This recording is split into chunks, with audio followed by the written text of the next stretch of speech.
अस्सलाम वालेकुम class. Okay, हम अपना एनएमआर स्पेक्ट्रोस्कोपी का जो टॉपिक है उसको कंटिन्यू करने जा रहे हैं। मैंने आपको एक रिकॉर्डेड लेक्चर शेयर किया था और कुछ वीडियोस शेयर की थी। उसके बाद से काफ़ी सारे स्टूडेंट्स ने मुझसे कुछ क्यूरीज शेयर की हैं। तो पहले मैं आपको एक क्विक ओवरव्यू उन क्यूरीज का दे देती हूँ। उसके बाद अगर फर्दर किसी की कोई क्यूरीज है तो वो क्लास में भी पूछ सकता है, ठीक है। अच्छा, देखें, सबसे पहली चीज़ आपको ये समझना है कि इससे पहले जो हम एब्जॉर्प्शन स्पेक्ट्रोस्कोपी कर रहे थे, यूवी विजिबल स्पेक्ट्रोस्कोपी और एफटीआईआर स्पेक्ट्रोस्कोपी, ये दो टाइप की हमने की थी, ठीक है। इसके अंदर जो चेंजेस हो रहे थे वो बहुत बड़े लेवल के ऊपर हो रहे थे। For example, UV visible radiations के अंदर एक इलेक्ट्रॉन पूरा ट्रांजिट करके जो है वो एक एक्साइटेड लेवल पे चला जाता था। उसके बाद वो दोबारा ग्राउंड स्टेट पे आता था। उस वक्त उसकी आपको एब्जॉर्बेंस शो होती थी, ठीक है। अच्छा, इसी तरह से एफटीआईआर के अंदर भी एक काफ़ी बड़ा चेंज आता है क्योंकि इसकी एनर्जी काफ़ी ज़्यादा होती है। अगर आपको एनर्जी स्पेक्ट्रम याद हो तो आपको पता है कि जो रेडियो फ्रिक्वेंसी होती है उसकी जो रेंज है वो बहुत ही कम होती है। जो हमारी थर्मल एनर्जी होती है ना, वो भी हमारे पास आईआर एनर्जी रिलीज करती है। तो यानी कि रेडियो फ्रिक्वेंसी, फॉर एग्जांपल, आपने रेडियो वेव्स ऑब्जर्व की हैं जब आप पहले, आई डोंट नो आपकी जनरेशन ने रेडियो सुना है कि नहीं सुना, बट पहले जब रेडियो सुना जाता था तो उस वक्त रेडियो वेव्स किसी को फील होती थी? बिल्कुल भी नहीं होती थी। क्या उसकी एनर्जी किसी को फील होती थी? कोई हीट फील होती थी? कुछ भी नहीं फील होता था। तो रेडियो फ्रिक्वेंसीज जो होती हैं वो बहुत ही कम एनर्जी वाली वेव्स होती हैं, ठीक है। अब जब इतनी कम एनर्जी वाली वेव से हम कोई ट्रांजिशन ऑब्जर्व करना चाहते हैं तो उसके लिए हमें डायरेक्टली कोई ऑब्जर्वेशन नजर नहीं आएगी, ठीक है, पहली चीज। अब हम यहाँ पे ऑब्जर्व क्या कर रहे हैं? हम यहाँ पे ऑब्जर्व कर रहे हैं प्रोटॉन को। प्रोटॉन, आपको पता है कि कितना प्रोटेक्टेड होता है, न्यूक्लियस के अंदर होता है प्रोटॉन। उसके चारों तरफ जो है वो इलेक्ट्रॉन्स भी रिवॉल्व कर रहे होते हैं। इलेक्ट्रॉन्स की अपनी भी एनर्जीज होती हैं। तो उसको, न्यूक्लियस को, न्यूक्लियाई को आपको ऑब्जर्व करने के लिए, प्रोटॉन की मूवमेंट को देखने के लिए हमें काफ़ी सारे पैरामीटर्स को पहले सेट करना पड़ता है और उसके बाद हम उसको स्टडी करते हैं। सबसे पहली चीज़ तो आप इस चीज़ को समझ लें। अच्छा, प्लीज़ आप लोग अपना माइक जो है वो म्यूट रखें। जब क्वेश्चन सेशन होगा तो फिर उस वक्त मैं आपको अनम्यूट करना अलाउ कर दूंगी, ठीक है। अच्छा, मीनवाइल आप एक काम ये कीजिए कि चैट में अपना नाम और सीएमएस आईडी लाजमी जो है वो लिख के भेज दें ताकि मेरे पास एक रिकॉर्ड मेंटेन हो जाए अटेंडेंस का। ओके, सो हम बात ये कर रहे थे कि जो एनएमआर की हमारी फ्रीक्वेंसी होती है, जिसमें हम रेडियो फ्रीक्वेंसी यूज कर रहे हैं, वो बहुत ही कम एनर्जी की है, ठीक है। यहाँ तक चीजें क्लियर हैं। अब इसमें हो क्या रहा है? हमारे पास ओरिजिनली क्या है? स्पिन मूवमेंट हो रही है प्रोटॉन्स की, लेकिन वो ऑब्जर्वेबल नहीं है। क्यों ऑब्जर्वेबल नहीं है? इसको आप इस तरह से अंडरस्टैंड करें कि एक प्लेग्राउंड है, उसमें बहुत सारे बच्चे हैं, ठीक है। वो बच्चे अपनी मर्जी से रैंडमली कहीं पे भी खेल रहे हैं। कोई बच्चा क्रिकेट खेल रहा है, कोई थ्रो बॉल खेल रहा है, डिफरेंट डिफरेंट गेम्स वो खेल रहे हैं, ठीक है। अच्छा, इसी तरह से न्यूक्लियाई के अंदर भी प्रोटॉन्स भी हैं, न्यूट्रॉन्स भी हैं, ठीक है। दोनों जो है वो स्पिन मूवमेंट में हैं। दोनों, हाँ, दोनों की अपनी अपनी कोई मैग्नेटिक फील्ड है। ओवरऑल अगर उसके अंदर इवन नंबर ऑफ पार्टिकल्स हैं तो ओवरऑल सबकी जो मैग्नेटिक फील्ड है वो एक दूसरे को कैंसिल आउट कर देगी। ओवरऑल मैग्नेटिक चार्ज कितना होगा? जीरो होगा। और अगर उसके अंदर ऑड नंबर ऑफ पार्टिकल्स हैं तो उस पे आपके पास कोई ना कोई एग्जिस्टिंग मैग्नेटिक फील्ड होगी, ठीक है। ये चीज यहाँ तक क्लियर है। उसके बाद अब हम क्या करेंगे कि अब हम वहां पे उस प्लेग्राउंड के अंदर हम कोई स्पोर्ट्स का टीचर भेज देते, ठीक है। स्पोर्ट्स का टीचर यहाँ पे क्या है? हमारा एक्सटर्नल मैग्नेट है। जब एक एक्सटर्नल मैग्नेट आ गया तो अब क्या होगा कि जितने भी प्रोटॉन्स और न्यूट्रॉन्स रैंडमली स्पिन कर रहे थे वो अपने आप को या तो मैग्नेटिक फील्ड की डायरेक्शन में अलाइन कर लेंगे या वो उससे ऑपोजिट डायरेक्शन में अलाइन कर लेंगे, ठीक है। आइडियल सिचुएशन क्या है कि वो क्या करें कि वो सब के सब मैग्नेटिक फील्ड की डायरेक्शन में अपने आप को अलाइन कर लें।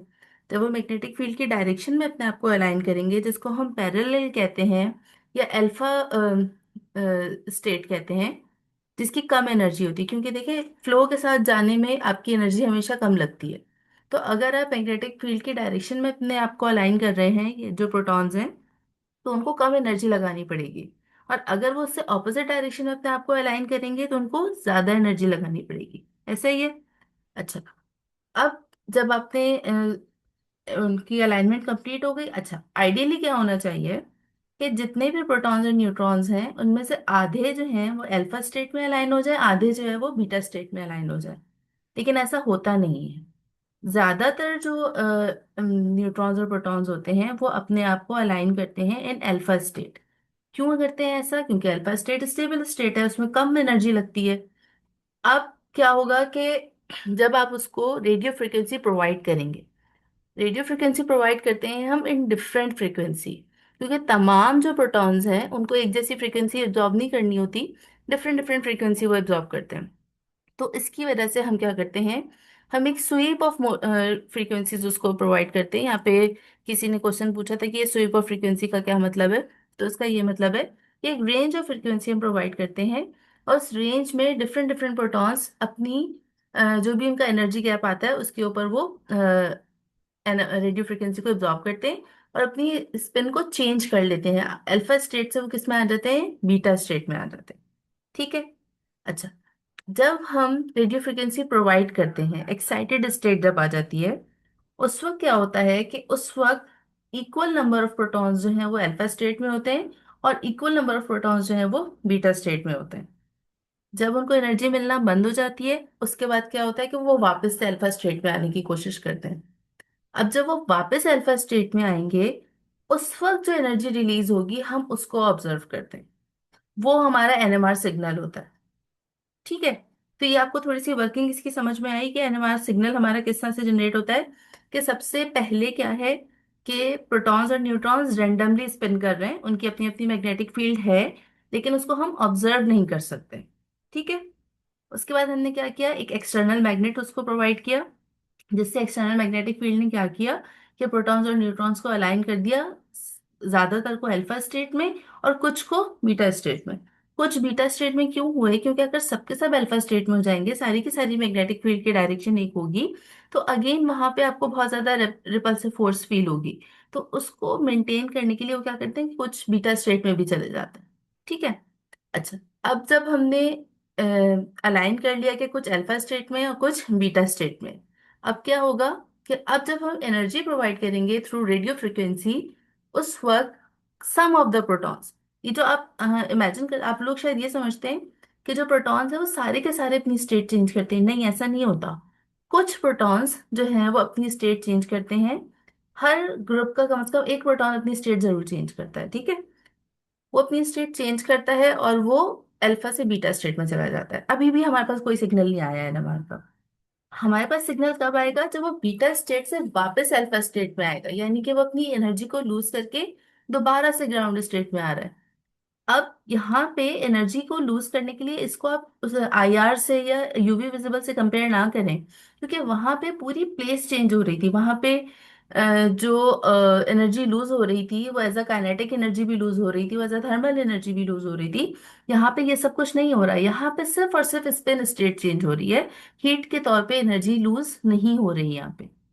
ठीक है। यहाँ पे सिर्फ और सिर्फ स्पिन स्टेट चेंज हो रही है कि अल्फा बीटा स्टेट में स्पिन करने में एनर्जी ज्यादा लग रही है, तो वो अपनी एनर्जी को लूज करके अल्फा स्टेट में स्पिन करना स्टार्ट कर देते हैं।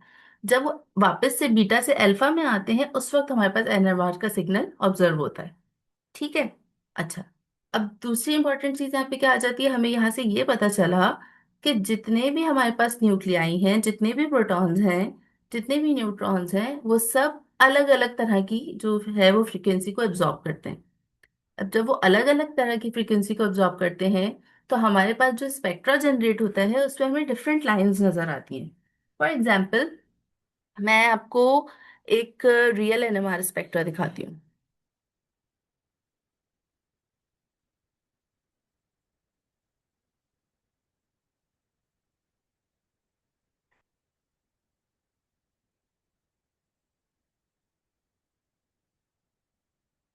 आप लोग को नजर आ रही है ना स्क्रीन? ओके। ये हमारे पास एक रियल एनएमआर का स्पेक्ट्रा है। ठीक है। इसके अंदर आप देखें अगर तो आपके पास एक एक्स एक्सिस है। ठीक है। और उस एक्स एक्सिस पे आपके पास जो रीडिंग्स लिखी हुई है वो लिखी हुई है, एक मिनट, थोड़ा सा इसको मैं छोटा करती हूँ हाँ, यहाँ पे आपके पास जो रीडिंग्स आ रही है ये आ रही है पीपीएम में। ठीक है, इसको यहाँ पे ये आपके पास, एक मिनट के लिए टेक्स्ट करना रुक जाए चैट में, ताकि मुझे मैं इजीली आपको ये दिखा सकूं। ओके, यहाँ पे आपके पास जो एक्स एक्सिस है उसमें आपके पास पीपीएम में रीडिंग्स आती हैं। पीपीएम क्या है? पीपीएम को हम डिफाइन करते हैं केमिकल शिफ्ट से। अब हमारे पास जो एनएमआर सिग्नल आता है वो आता है किसकी वजह से? जो न्यूक्लियाई के अंदर आपके पास पार्टिकल हैं, प्रोटॉन्स और न्यूट्रॉन्स। ठीक है, अब उन प्रोटॉन्स और न्यूट्रॉन्स की का जो सिग्नल है, आपको पता है कि किसी भी एटम या मॉलिक्यूल के अंदर जो न्यूक्लियाई होता है वो बहुत ही कहीं अंदर जाके होता है, इसके बाहर क्या होता है? इलेक्ट्रॉन्स होते हैं, और इलेक्ट्रॉन्स कंटिन्यूसली मूव कर रहे होते हैं। जिस एटम या मॉलिक्यूल की इलेक्ट्रॉन डेंसिटी ज्यादा होगी, यानी कि उसके बाहर ज्यादा इलेक्ट्रॉन्स होंगे, तो इस तरह के जो न्यूक्लियस होंगे उनमें मैग्नेटिक फील्ड का इफेक्ट कम फील होगा। ठीक है, जब मैग्नेटिक फील्ड का इफेक्ट कम फील होगा तो उनको स्पिन करने के लिए, बीटा स्टेट में जाने के लिए ज्यादा एनर्जी रिक्वायर्ड नहीं होगी। ठीक है, ऐसे न्यूक्लियाई को हम कहते हैं शील्डेड न्यूक्लियाई। जैसे यहाँ पे आप इस पिक्चर में इसको देख सकते हैं कि यहाँ पे आपके पास जो न्यूक्लियस है ये आपका मेन न्यूक्लियस है। ठीक है, इसके चारों तरफ अगर आप देखें तो इलेक्ट्रॉन्स हमें नजर ही नहीं आ रहे। जब इलेक्ट्रॉन्स हमें नजर ही नहीं आ रहे तो ये जो मैग्नेट का इफेक्ट है वो डायरेक्टली इस न्यूक्लियस के ऊपर आ रहा होगा। जब इलेक्ट्रॉन का मैग्नेट का इफेक्ट डायरेक्टली न्यूक्लियस के ऊपर आ रहा है तो जो न्यूक्लियस है वो अपने आप को जो न्यूक्लियस के अंदर पार्टिकल्स हैं उन्होंने अपने आप को अल्फा स्टेट में अलाइन तो कर लिया। अब जब वो बीटा स्टेट में जाना चाहेंगे तो उसके लिए एनर्जी गैप बढ़ जाएगा, क्योंकि उनको इतनी स्ट्रांगली वो मैग्नेटिक फील्ड फील हो रही है कि उसके अगेंस्ट जाने जाने के लिए उनको बहुत ज्यादा एनर्जी लगानी पड़ेगी। ठीक है, तो उसके लिए जो एनर्जी गैप है जो कि बढ़ गया है, उसके लिए जब उनको हायर फ्रीक्वेंसी की रेडियो वेव्स मिलेंगी, रेडियो फ्रीक्वेंसी मिलेगी, उस वक्त वो अपनी अल्फा स्टेट को बीटा स्टेट में चेंज करेंगे। ठीक है, ये क्या है? D shielded, D shielded nuclei है। क्यों है डी शील्डेड न्यूक्लियाई? क्योंकि इलेक्ट्रॉन डेंसिटी यहाँ पे नहीं है। ठीक है, अच्छा, दूसरा हमारे पास शील्डेड न्यूक्लियाई है। इस शील्डेड न्यूक्लियस के अंदर क्योंकि यहाँ पे आपके पास सारे के सारे प्रोटॉन्स और न्यूट्रॉन्स हैं जिनकी अपनी मैग्नेटिक फील्ड है जिसको आपने ऑब्जर्व करना है, बाहर इसके इलेक्ट्रॉन्स रिवॉल्व कर रहे हैं, और इलेक्ट्रॉन्स सिर्फ रिवॉल्व नहीं कर रहे, वो साथ साथ स्पिन भी कर रहे हैं। इसका मतलब क्या है कि इलेक्ट्रॉन्स की अपनी भी कोई ना कोई मैग्नेटिक फील्ड होगी। तो जब इस मैग्नेट का इफेक्ट आएगा तो अब इस मैग्नेट का जो इफेक्ट है वो प्रॉपरली न्यूक्लियस तक नहीं पहुंच सकेगा। जब प्रॉपरली न्यूक्लियस तक नहीं पहुंच सकेगा तो ठीक है, अलाइनमेंट होगी अकॉर्डिंग टू मैग्नेटिक फील्ड, लेकिन कम स्ट्रेंथ की होगी। उसको फ्लिप करने के लिए हमें ज़्यादा एनर्जी गैप उसका नहीं होगा, तो इजीली वो फ्लिप कर सकेगा। तो जो कम एनर्जी गैप होगा तो उसमें आपके जो प्रोटॉन्स अपेयर होंगे वो आपके अपेयर होंगे टुवर्ड्स द अप फील्ड। अभी अप फील्ड और डाउन फील्ड क्या है? अभी जो मैंने आपको एनएमआर का स्पेक्ट्रा दिखाया था, ये अगर आप देखें तो ये 0 से लेकर 16 तक रिपोर्टेड आ रहा है। ठीक है, नॉर्मली क्या होता है कि हमारे पास जो प्रोटॉन स्पेक्ट्रा आता है वो आता है बिटवीन 0 to 10 ppm। आमतौर पे हमारे पास जितने भी प्रोटॉन्स हैं वो 0 से लेकर 10, या बहुत बहुत हुआ तो 14 तक चला जाता है। ये 0 से लेकर 14 ppm तक की रेंज में आपके पास सारे प्रोटॉन्स जो है वो अपेयर हो जाते हैं। इसमें आपकी जो ये वाली जो 0 से स्टार्ट हो रही है जगह, वो कहलाती है अपफील्ड। और जो आपके पास जितना आप हायर पीपीएम की तरफ जाएंगे वो आपकी कहलाती है डाउनफील्ड। डाउनफील्ड क्या है? क्यों जितने भी डी शील्डेड इलेक्ट्रॉन्स हैं क्योंकि उनको ज्यादा एनर्जी रिक्वायर्ड होती है तो वो अपेयर होते हैं डाउनफील्ड की तरफ। इसको आप डी से याद रखें कि डी शील्डेड प्रोटॉन्स कहाँ अपेयर होंगे? Towards the downfield. इसी तरह से जो शील्डेड प्रोटॉन्स हैं यानी जिनकी अराउंड इलेक्ट्रॉन डेंसिटी ज्यादा है, उनको कम एनर्जी रिक्वायर्ड है, वो कहाँ अपेयर होंगे आपके पास? Towards the अपफील्ड। तो ये वो तमाम चीजें हैं जिसकी वजह से हमें एनएमआर के अंदर इतनी ज़्यादा इंफॉर्मेशन मिलती है किसी भी कंपाउंड के स्ट्रक्चर के बारे में। क्योंकि यूवी विजिबल में आपको याद होगा कि आपको सिर्फ कॉन्जुगेशन के बारे में पता चलता था कि कॉन्जुगेशन प्रेजेंट है या कॉन्जुगेशन प्रेजेंट नहीं है। ठीक है। इसी तरह से आईआर के अंदर आपको सिर्फ और सिर्फ ये पता चलता था कि कौन कौन से फंक्शनल ग्रुप्स प्रेजेंट है। यहाँ पे आपको स्ट्रक्चर के बारे में बहुत सारी वैल्यूएबल इंफॉर्मेशन मिल रही है, क्योंकि अगर हम प्रोटॉन एनएमआर रन करते हैं तो प्रोटॉन एनएमआर में जितने भी इक्विवेलेंट हाइड्रोजन होते हैं वो सब अलग अलग सिग्नल्स आपको देते हैं। इसको जब हम स्पेक्ट्रा सॉल्व करेंगे तो आपको ये वाला पॉइंट और ज्यादा अच्छे तरीके से समझ में आएगा कि इक्विवेलेंट हाइड्रोजन का क्या मतलब है और वो किस तरह से अलग अलग पीक हमें दे रहे हैं। ठीक है। और उसकी हम कैलकुलेशन कैसे कर रहे हैं, ये तमाम चीजें इंशाल्लाह ताला हम आगे आने वाली क्लासेस में कवर करेंगे। अभी के लिए आप एनएमआर का प्रिंसिपल आपको अच्छे तरीके से समझ आने जाना चाहिए और एनएमआर की इंस्ट्रूमेंटेशन सही तरीके से समझ में आनी चाहिए। एनएमआर की इंस्ट्रूमेंटेशन पे अगर हम आते हैं तो अच्छा हाँ, इसमें एक और पॉइंट है जो किसी ने मुझसे पूछा था कि हम प्रोटॉन एनएमआर के साथ साथ हम बात करते हैं C13 एनएमआर की ना। मैंने आपको बताया था कि जो कार्बन 13 है उसको हम यूज करते हैं फॉर एनएमआर एनालिसिस। तो क्वेश्चन ये था कि हमारे पास तो जो नॉर्मल कंपाउंड्स होते हैं उसमें कार्बन 12 होता है, तो हम कैसे C13 एनालिसिस परफॉर्म करते हैं।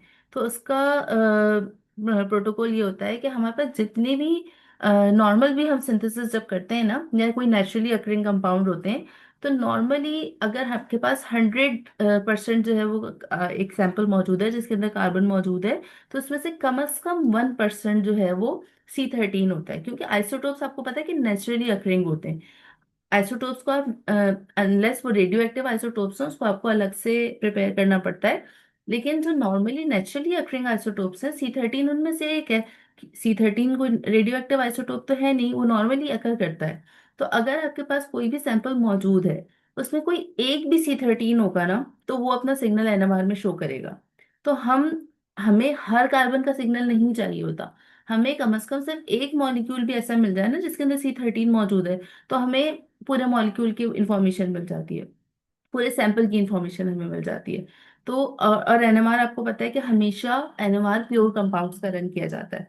एनएमआर में जब भी आप अगर इम्प्योर कंपाउंड का एनएमआर रन करेंगे तो आपके पास जो इन्फॉर्मेशन डाटा आएगा वो यूजफुल डाटा नहीं होगा, उससे आपको कुछ भी नहीं पता चलेगा कि कंपाउंड में कौन सी इम्प्योरिटी की पीक है, कौन सी कंपाउंड की पीक है। तो हमेशा एनएमआर के लिए हाईली प्योर कंपाउंड जो है वो आपका रिक्वायर्ड होता है। ठीक है।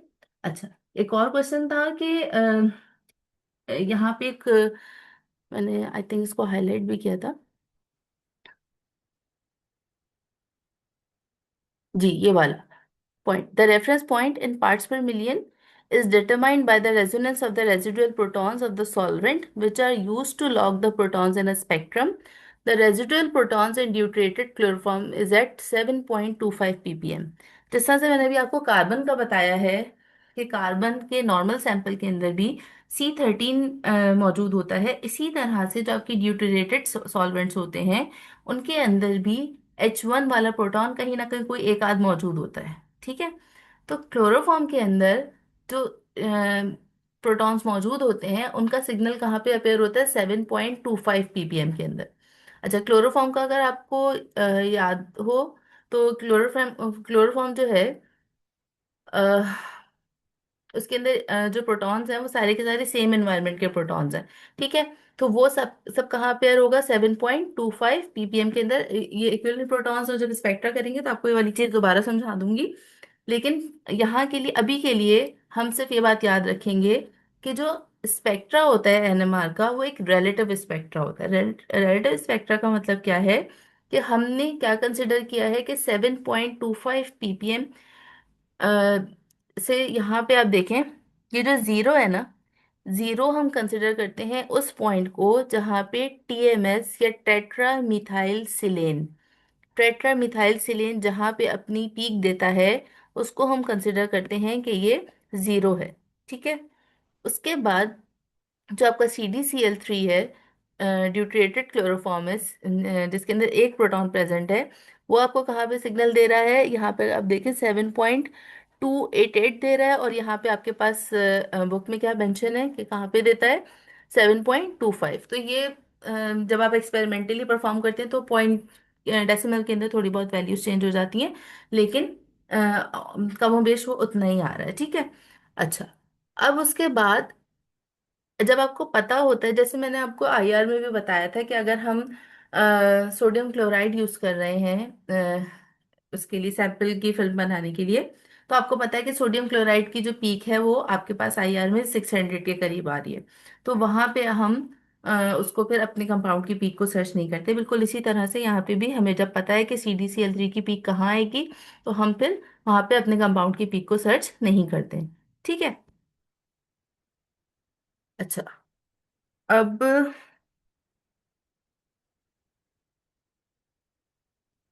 एक दफा मैं आपको ये थोड़ा सा रिपीट करती हूँ कि सबसे पहले क्या हो रहा है हमारे पास। मैग्नेटिक फील्ड हमने अप्लाई की। उसके बाद क्या हुआ कि अल्फा स्टेट और बीटा स्टेट दोनों में मौजूद हैं प्रोटॉन और न्यूट्रॉन, और उसके बाद रेडियो फ्रिक्वेंसी अप्लाई करने से वो एक्साइटेड स्टेट में चले गए। दोबारा से जब उन्होंने अपनी एनर्जी लूज की, उस वक्त हमारे पास एनएमआर सिग्नल आ गया। अब उस एनएमआर सिग्नल को रिकॉर्ड करने के लिए हमारे पास क्या है? NMR spectrophotometer. एनएमआर स्पेक्ट्रोफोटोमीटर जो है वो हमारे पास अगेन दो तरह के होते हैं। पहले जो यूज होता था कंटिन्यूअस वेव स्पेक्ट्रोफोटोमीटर, जैसे आईआर में भी मैंने आपको ये बात बताई थी कि आईआर में भी जो पहले यूज होते थे वो कौन से यूज होते थे? कंटिन्यूअस वेव वाले यूज होते थे। उसके अंदर और जो अब Fourier transform NMR spectrophotometer use होते हैं, उन दोनों का जो मेन डिफरेंस है वो सेम है कि एक फ्रीक्वेंसी डोमेन स्पेक्ट्रोफोटोमीटर है जो कंटिन्यूअस वेव वाला है, और एक आपका टाइम डोमेन स्पेक्ट्रोफोटोमीटर है। अब टाइम डोमेन आपके पास जल्दी रिजल्ट देता है, लेकिन आपको टाइम में वैल्यूज नहीं चाहिए, डाटा आपको टाइम में नहीं चाहिए। तो उसको कन्वर्ट करने के लिए हम फोरियर ट्रांसफॉर्मेशन यूज करते हैं, जो कि मैथमेटिकल ट्रांसफॉर्मेशन है जो डाटा को चेंज करती है। एक्सपेरिमेंटली कुछ भी चेंज नहीं करती, वो सिर्फ डाटा को चेंज करती है। ठीक है। तो यहाँ पे जो आपके पास ब्लॉक डायग्राम है, ये आपके पास कंटिन्यूस वेव की ही है, लेकिन क्योंकि इसका कॉन्सेप्ट सेम ही है इस वजह से मैं इसको यहाँ पे यूज कर रही हूँ, और आप भी इसको यूज कर सकते हैं। ठीक है। अच्छा। इसके अंदर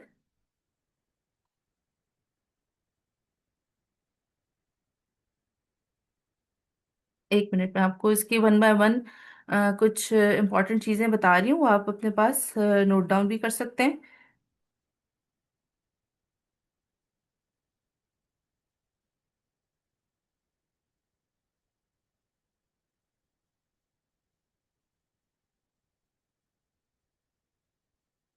और मेक श्योर कि आप अपनी अटेंडेंस जरूर मार्क कर लें, और अगर कोई क्वेश्चन पूछना है तो अपना हैंड रेज कर लीजिएगा, ताकि मुझे पता चल जाए कि किसी का कोई क्वेश्चन है, तो मैं उसका माइक अनम्यूट कर दूंगी। चैट में कोशिश करें क्वेश्चन ना भेजें, फिर मुझे ढूंढने में मुश्किल होगी, इतने सारे नाम और CMS IDs लिखे हुए हैं। ठीक है।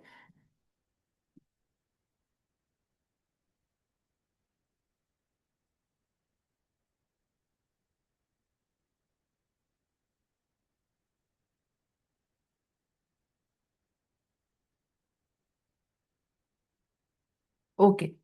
सो हम कंपोनेंट्स की बात कर लेते हैं कि कंपोनेंट्स का पर्पस क्या है। यहाँ पे आपके पास सबसे पहले है RF जनरेटर। नाम से ही पता चल रहा है कि रेडियो फ्रिक्वेंसी जनरेटर है। फिर यहाँ पे आगे आपके पास मैग्नेट, मैग्नेटिक फील्ड प्रोवाइड करेगा। स्वीप जनरेटर क्या है? स्वीप जनरेटर का काम ये होता है कि वो एक पूरी रेंज की फ्रीक्वेंसी आपके पास जनरेट करता है। ठीक है। अच्छा, उसके बाद यहाँ पे आपके पास है सैंपल होल्डर। सैंपल होल्डर जो है वो बहुत ही थिन ग्लास का बना हुआ होता है, और उसके अंदर आप अपना सैंपल डालते हैं। सॉल्यूशन फॉर्म में होना चाहिए सैंपल, और ड्यूटेटेड सॉल्वेंट के अंदर डिजोल्व हुआ हुआ होना चाहिए। ठीक है। अच्छा। उसके बाद आपके यहाँ पे जो इसका सैंपल होल्डर है, इसकी प्रॉपर्टी क्या होती है कि ये कंटिन्यूसली जो है ये हॉरिजॉन्टली मूव कर रहा होता है। ठीक है। ये कंटिन्यूसली मूव करने का मकसद इसका ये होता है कि जितने भी आप इसके अंदर सैंपल मॉलिक्यूल्स मौजूद हैं, उन सबको यूनिफॉर्म मैग्नेटिक फील्ड एक्सपीरियंस मिले। ठीक है। अब जो सिग्नल रिलीज होगा, पहले ही हमने बात की थी कि जो NMR का सिग्नल है वो बहुत वीक होता है, तो उसको पहले एम्पलीफायर में हम भेजते हैं। एम्पलीफायर आपको पता है कि फोटो मल्टीप्लायर ट्यूब्स होती हैं, और फिर वहां से ये डिटेक्टर में चला जाता है, और डिटेक्टर से ये हम इसको कंप्यूटर के सॉफ्टवेयर पे रिकॉर्ड कर लेते हैं। ठीक है। तो ये बस इसकी सिंपल सी इसकी इंस्ट्रूमेंटेशन है। इसकी इंस्ट्रूमेंटेशन में कोई भी चीज़ मुश्किल नहीं है। अच्छा, एक इंपॉर्टेंट चीज़ जो यहाँ पे मैं आपको बताऊंगी वो ये है, यहाँ पे भी मेंशन है कि हमारे पास जो इंस्ट्रूमेंट होता है उसकी अपनी एक फ्रीक्वेंसी होती है। जो इंस्ट्रूमेंट की फ्रीक्वेंसी होती है उसका हमें पता होना बहुत ज़रूरी है। उसका रीज़न ये है कि हमारे पास ये जो PPM रेंजेस आती हैं ये चेंज होती हैं अकॉर्डिंग टू द इंस्ट्रूमेंट। ठीक है। जितनी हाई मैग्नेटिक फील्ड आप लगाएंगे, उतनी ही ज़्यादा आपका जो एनर्जी डिफरेंस है ग्राउंड स्टेट और एक्साइटेड स्टेट का, वो बढ़ जाएगा। अब जितनी ज़्यादा फ्रीक्वेंसी की आप जितना ज़्यादा आप फ्रीक्वेंसी आप वहाँ पे यूज़ कर रहे हैं, उतना ही आपको एनर्जी भी ज़्यादा प्रोवाइड करनी पड़ेगी। तो इंस्ट्रूमेंट की जो फ्रीक्वेंसी है उसका मालूम होना बहुत ज़रूरी है, क्योंकि इससे हम एक इम्पॉर्टेंट वैल्यू कैलकुलेट करते हैं जिसको हम जे कांस्टेंट कहते हैं। अगेन जे कांस्टेंट हम अभी स्पेक्ट्रा सॉल्व करेंगे तो और ज़्यादा क्लियरली समझेंगे। लेकिन यहाँ पे आपको एक चीज़ क्लियरली पता होनी चाहिए कि जितने भी हमारे पास सिग्नल्स जनरेट होते हैं उनके उनको हम दो टर्म्स में डिफाइन करते हैं। एक होती है हमारी पीपीएम वैल्यू, जो कि केमिकल शिफ्ट होती है, जिसको हम डेल्टा से रिप्रेजेंट करते हैं। और दूसरी होती है हमारी जे वैल्यू, जिसको हम इटैलिक जे से, कैपिटल जे से रिप्रेजेंट करते हैं। ठीक है। आज की क्लास के लिए आपका टास्क ये है कि आप केमिकल शिफ्ट और जे कांस्टेंट या जे वैल्यू की डेफिनेशन प्रॉपरली 5 to 6 लाइंस की, और उसकी कौन से फैक्टर्स इनको अफेक्ट करते हैं वो आप अपने पास नोट डाउन करेंगे।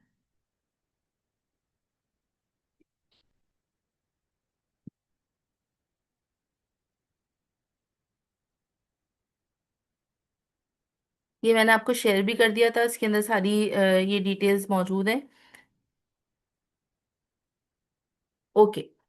अब जो है वो लास्ट 10 मिनट्स आपकी क्लास के बचे हैं। इसमें अगर किसी के कोई क्वेश्चंस हैं वो आप मुझसे पूछ सकते हैं। मैं आपको अनम्यूट कर रही हूँ। आप लोगों को जिसके भी कोई क्वेश्चन ऐसे हो जिसको मैंने आंसर ना किया हो, तो वो काइंडली अपने क्वेश्चंस पूछ सकते हैं। आप जो भी अनम्यूट करना चाहे वो कर सकते हैं अपने आप को।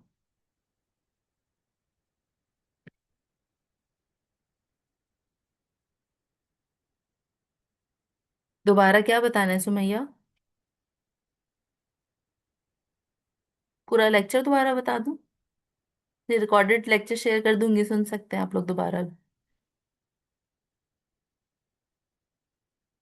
अच्छा, रिटर्न वर्क क्या करना है? रिटर्न वर्क आपने ये करना है कि आपने केमिकल शिफ्ट, या जिसको हम पीपीएम भी कहते हैं, और डेल्टा से उसको रिप्रेजेंट करते हैं, उसकी डेफिनेशन लिखनी है और उसके फैक्टर्स डिफाइन करने हैं कि केमिकल शिफ्ट किस किस चीज से अफेक्ट होती है। दूसरी चीज, आपने जे कांस्टेंट के जे वैल्यू की डेफिनेशन लिखनी है।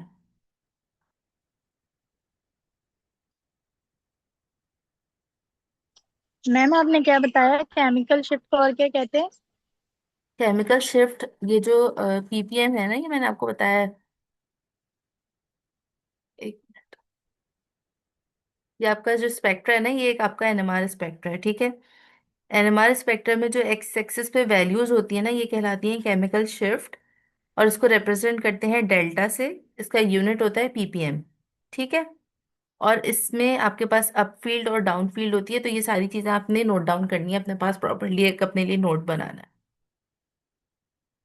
कि अप फील्ड क्या होती है, डाउन फील्ड क्या होती है। मैंने अभी ये लेक्चर में बताया था ना कि अप फील्ड जो है वो जहाँ पे लेस एनर्जी वाले प्रोटॉन्स अपेयर होते हैं क्योंकि वो शील्डेड होते हैं। डाउन फील्ड में आपके पास डी शील्डेड होते हैं क्योंकि वहाँ पे इलेक्ट्रॉन डेंसिटी कम होती है, तो वो हायर एनर्जी की तरफ अपेयर होते हैं, तो ये डाउन फील्ड कहलाती है। ठीक है।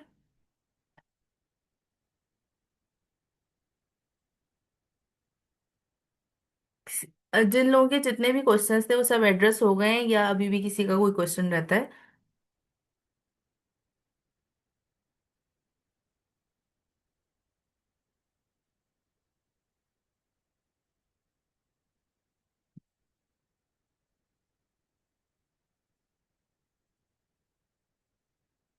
ओके, आई होप आप लोगों को समझ में आ रहा है एनएमआर अब, क्योंकि काफी सारे लोग बहुत ज्यादा कंफ्यूज हो रहे थे। आई होप अब बिल्कुल कॉन्सेप्ट क्लियर हो गया होगा एनएमआर का।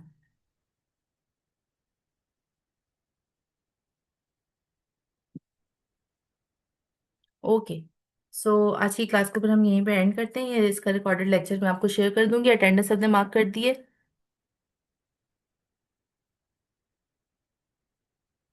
एनएमआर के लिए आपको जो भी बुक आसान लगे ना, आप उससे कवर कर सकते हैं, या अगर कोई इंटरनेट पे अवेलेबल कंटेंट आपको आसान लगता है तो उससे कवर कर सकते हैं। मेन आपको प्रिंसिपल और इंस्ट्रूमेंटेशन कवर करनी थी अभी तक। अब जो नेक्स्ट हम काम करेंगे वो होगा आपका स्पेक्ट्रा सॉल्विंग, तो उसके लिए किसी बुक की जरूरत नहीं है, उसके लिए आपको लेक्चर ही यूज करने होंगे। इंशाल्लाह ताला नेक्स्ट क्लास में हम स्पेक्ट्रा सॉल्व करेंगे।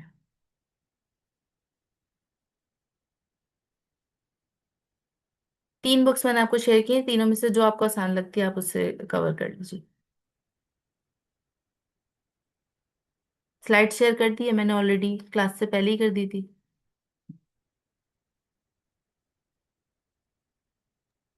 मैम आप जब वो बात बता रही थी कि C13 NMR जो है वो यूज होता है NMR एनालिसिस में, और हम्म। नॉर्मल में C12 होता है। और आप बता रही थी कि 100% सैंपल में 1% C13 होता है। मुझे ये बात समझ नहीं आ रही थी।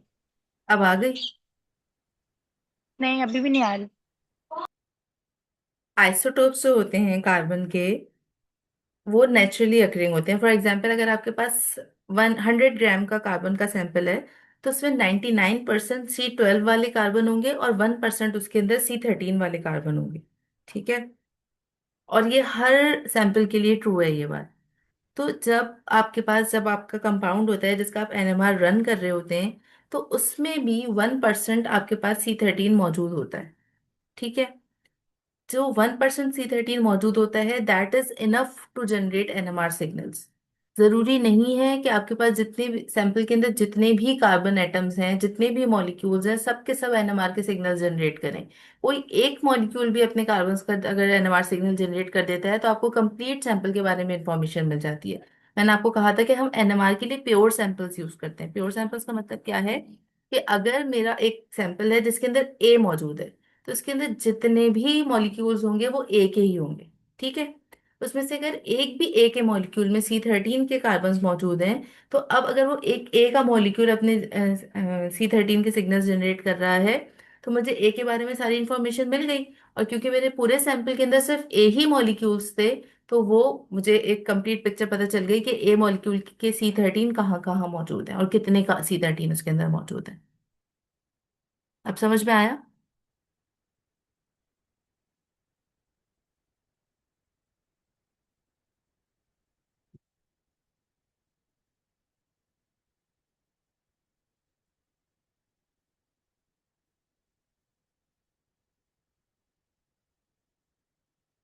ओके क्लास, तो फिर इसको हम यहाँ पे कंक्लूड कर लेते हैं। और तो किसी के कोई क्वेश्चंस नहीं है? आई मीन है तो पूछ लें।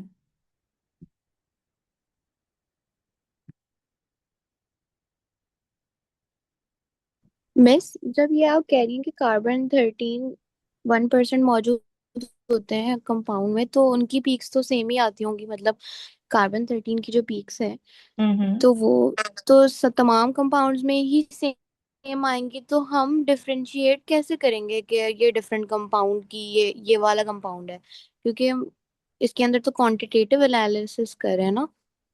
नहीं, हम इसमें तो इसके अंदर क्वालिटेटिव हम नहीं नहीं, इसमें हम क्वालिट एनएमआर क्वालिटेटिव एनालिसिस के लिए यूज होता है, आइडेंटिफिकेशन पर्पस के लिए यूज होता है। ठीक है। अच्छा देखें, एनएमआर में हम तो फिर आमतौर, आइडेंटिफाई के लिए भी हम कैसे करेंगे इसको यही मैं आइडेंटिफाई? बताने लगी हूँ अभी ना। देखें, अभी मैं आपको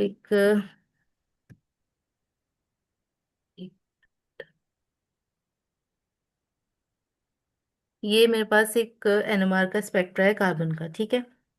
इसमें आप देखो कि हमारे पास कितने सारे सिग्नल्स आ रहे हैं, जो कि अलग अलग फ्रीक्वेंसी रेंज पे अपेयर हो रहे हैं।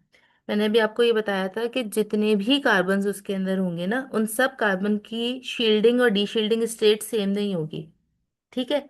हर कार्बन के जो नेबरिंग एटम्स है, अभी हम जब स्पेक्ट्रा सॉल्विंग करेंगे ना, तो equivalent carbon, equivalent hydrogen, neighbouring atoms, ये वाला कॉन्सेप्ट और क्लियर हो जाएगा।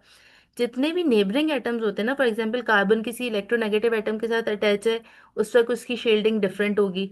अगर वो किसी लेस इलेक्ट्रोनेगेटिव एटम के साथ अटैच है, उस वक्त उसकी शील्डिंग स्टेट डिफरेंट होगी। तो हर कार्बन की जो शील्डिंग स्टेट है वो डिफरेंट होती है एक दूसरे से। जैसे जैसे उसकी नेबरिंग एनवायरनमेंट चेंज होती जाती है, वैसे वैसे उसका शील्डिंग स्टेटस चेंज होता जाता है। जैसे जैसे शील्डिंग स्टेटस चेंज होगा, वैसे वैसे वो अलग अलग जगह पे सिग्नल देगा, अपना अलग अलग पीपीएम पे सिग्नल देगा। क्योंकि according to the shielding status, required energy जो गैप होता है अल्फा स्टेट से बीटा स्टेट में जाने के लिए, वो चेंज होता जाता है। ठीक है। उसकी बेसिस पे हम कार्बन्स को डिफरेंशिएट करते हैं, और उसी की बेसिस पे हमारे पास इतना डाटा आता है कि हम ये बता सकें कि इस पर्टिकुलर कंपाउंड के अंदर किस किस तरह के कार्बन या किस किस तरह के हाइड्रोजन्स मौजूद हैं। ठीक है, क्लियर हुआ ये कुछ? Yes miss. ओके। ठीक है। इंशाल्लाह ताला नेक्स्ट क्लास में इसको हम कंटिन्यू करेंगे। अल्लाह हाफिज।